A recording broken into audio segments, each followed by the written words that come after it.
માલધારી વિકાસ સંગઠન અને માલધારી મહિલા વિકાસ સંગઠન કચ્છ દ્વારા ભુજ ખાતે આજે છઠ્ઠી માલધારી સંસદનું આયોજન હાથ ધરવામાં આવ્યું હતું, જેમાં ગુજરાતભરમાંથી મોટી સંખ્યામાં માલધારીઓ ઉપસ્થિત રહ્યા હતા અને માલધારીઓને કનડતા વિવિધ પ્રશ્નોની રજૂઆત કરી હતી। ખાસ કરીને છેલ્લા ઘણા સમયથી માલધારીઓને વિવિધ પ્રશ્નો કનડી રહ્યા છે, જેમાં કચ્છ જિલ્લામાં માલધારીઓને અનામતનો લાભ આપવો, તેમને જરૂરી પાયાની સુવિધાઓ પૂરી પાડવી, માલધારીઓને 100 ઢોરે 40 એકર જમીન ગૌચર ફાળવવી, ઉપરાંત જ્યાં માલધારીઓએ ઢોરો માટે વાડા બનાવ્યા છે તે તેમના નામે કરવા જેવા પ્રશ્નોનો સમાવેશ થાય છે। આ સમગ્ર બાબતે માલધારી સંસદમાં ઘણી ચર્ચાઓ કરવામાં આવ્યા બાદ આ તમામ પ્રશ્નોનું એક આવેદનપત્ર તૈયાર કરીને જિલ્લા કલેક્ટરને રેલી સ્વરૂપે જઈને પાઠવવામાં આવ્યું હતું અને આ પ્રશ્નોના ઉકેલ લાવવા માટે રજૂઆત કરવામાં આવી હતી। ભુજ ખાતે આયોજિત આ માલધારી સંસદમાં ઉપસ્થિત આગેવાનોએ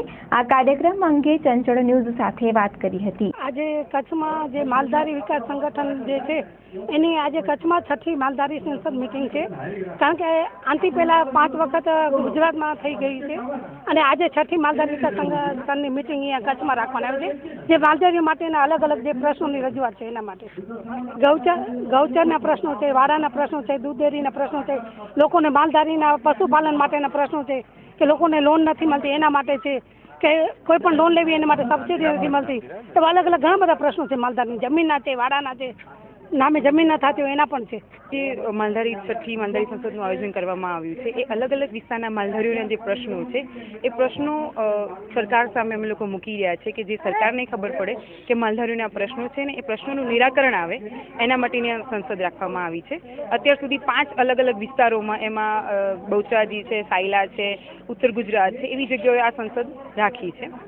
આજનો જે કાર્યક્રમ છે અત્યારે હાલ જે પ્રશ્નો છે એની ચર્ચા થશે, અલગ અલગ વિસ્તારમાંથી જે લોકો આવે છે પોતાની વાત મૂકશે ને એના પછી એક રેલી સ્વરૂપે કલેક્ટર કચેરી જઈશું અને ત્યાં કલેક્ટરને આવેદનપત્ર આપવાનું છે અને અમારી જે માંગો છે 5 માંગો છે માલધારીઓની અમારી। એક તો અમને અનામત મળે, માલધારીઓને અત્યારે હાલ અનામત છે એ ઘણી ઓછી છે, ગુજ્જરોને જે પ્રકારે અનામત આપવામાં આવી છે એ પ્રકારની અમારી અનામતો અમને મળે। ડેરીના જે અત્યારે હાલ જો દૂધ પૂરું પાડે છે તો માલધારીઓ છે, પણ દૂધના ભાવ નક્કી કરવાનો અધિકાર માલધારીઓને નથી, તો ડેરીમાં એમને પોતાનું સ્થાન મળે કે જેથી એ પોતાના દૂધના ભાવ નક્કી કરી શકે। ગૌચર જે છે એના દબાણ તો છે જ ગૌચર ઉપર, પણ 100 ઢોરે જે 40 એકર જમીન હોવી જોઈએ એ પ્રમાણે કોઈ જગ્યાએ ગૌચરની જમીન નીમ થયેલી નથી, તો એ ગૌચરની જમીન છે એ નીમ થાય। માલધારીઓને વર્ષોથી પોતાના વાડા ઉપર કબજા છે, પણ એ કબજા છે પણ એ એમના નામે નથી વાડાઓ, તે વાડાઓ એમના નામે થાય, આ પ્રકારની અમારી માંગો છે। અને જો અમારી આ માંગો પૂરો કરવામાં નહીં આવે તો અમારી રણનીતિ એ છે કે અલગ અલગ જે તાલુકાઓ છે એને તાળાબંધી કરીને અમારા જે પશુઓ છે એ કલેક્ટર કચેરીમાં બધી જગ્યાએ ખુલ્લા મૂકવામાં આવશે જો અમારી આ જે માંગો છે પૂરી નહીં થાય। અમે જે આજે સાહેબ શ્રી કલેક્ટરને જે આવેદનપત્ર આપ્યું છે માલધારી વિકાસ સંગઠન તરફથી, જે ગૌચરમાં જે કચ્છમાં ગુજરાત આખામાં ગૌચરના જે દબાણ છે એ દબાણો દૂર કરે, ગૌચરો ખુલ્લા રાખે અને પશુધન માટેને ગૌચરોને ચારવા માટેની જે ફેન્સી કરે છે ફેન્સી બંધ કરે અને જે ગૌચર સમિતિ જે બનાવી છે એમાં માલધારી સમાજના સમાવેશ કરે અને જે ઠરાવ કર્યો છે ગૌચરનો નીતિનો 1/4નો એ ઠરાવ રદ કરે, એના માટેનું આજે આવેદનપત્ર આપ્યું છે કલેક્ટર સાહેબને। અને અમારા જે કચ્છ જિલ્લા માલધારી જે અહીંયા બહોળી સંખ્યામાં છે, જે 40% માલધારી સમાજ છે કચ્છ જિલ્લાનો, ને એમનો પશુધનને બચાવવા માટેનો જે અમારો આ ઉદ્દેશ છે આજે જે કલેક્ટરને આવેદનપત્ર આપેલું છે।